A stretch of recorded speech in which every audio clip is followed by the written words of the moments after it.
वाल्मिक कराडच्या संदर्भातला आणखी एक सीसीटीव्ही फुटेज आता समोर आलंय।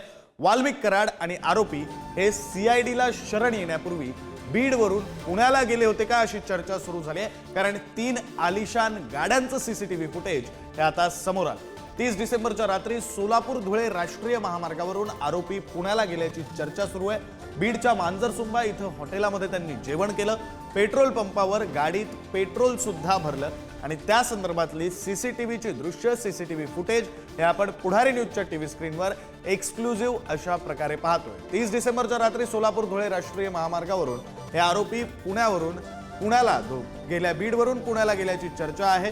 हॉटेलात त्यांनी जेवण केलं, मांजरसुंबा इथलं ते हॉटेल, पेट्रोल पंपावर गाडीत पेट्रोल भरलं, डिझेल भरलं। ज्या गाडीतून आत्मसमर्पण केलं ती शिवलिंग मोराळे यांची गाडी या 3 वाहनांमध्ये असल्याचं सुद्धा पाहायला मिळतं। आपले प्रतिनिधी उदय नागरगोजे आपल्या सोबत आहेत, आपण त्यांच्याकडून या संदर्भातला तपशील घेऊया। उदय, 31 तारखेला वाल्मिक कराडनं सीआयडी कार्यालयामध्ये सीआयडी मुख्यालयामध्ये जाऊन समर्पण केलेलं होतं। 30 तारखेचं हे सीसीटीव्ही फुटेज आहे, ही तीच गाडी आहे का, काय नेमकं हे सीसीटीव्ही फुटेज सांगतंय?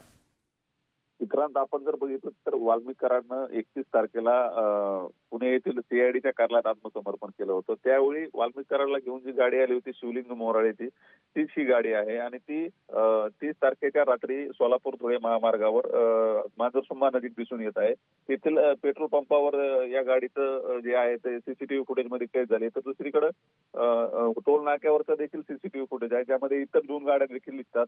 आणि मग आता या गाड्यामध्ये वाल्मिक कराड होता का, की हे जे शिवलिंग मोराळे आणि त्याचे सहकारी आहेत ते एका अज्ञात ठिकाणी गेले आणि त्या ठिकाणी वाल्मिक कराडची त्यांची भेट झाली, असं एकंदर चर्चा आता यावरून सुरू असून शिवलिंग मोराळेने त्यावेळी जे सांगितलं होतं की अक्कलकोटमध्ये आमची भेट झाली होती असं सांगितलं होतं। आता त्या दिशेने देखील तपास होणं गरजेचं आहे की या गाड्यामध्ये वाल्मिक कराड होते की केवळ शिवलिंग मोराळे होते आणि ते त्यांची भेट कुठे झाली आणि ते कशा पद्धतीने पुण्याला आले याचा देखील चौकशी करून त्यातील सत्य समोर येणं गरजेचं आहे। विक्रांत, खरं उदय, तुम्ही म्हणताय त्याप्रमाणे या गाडीमध्ये वाल्मिक कराड होता की मग फक्त शिवलिंग मोराळे होते याचा तपास सुद्धा आता केला जाईल, त्या अनुषंगाने सुद्धा तपास सुरू आहे। मात्र हे जी दृश्य पाहायला मिळतात, एक दृश्य हे टोल नाक्यावरचं आहे, दुसरं दृश्य हे पेट्रोल पंपावरचं आहे आणि कोणत्या तरी हॉटेलमध्ये सुद्धा ते जेवणासाठी थांबले होते अशी माहिती मिळते।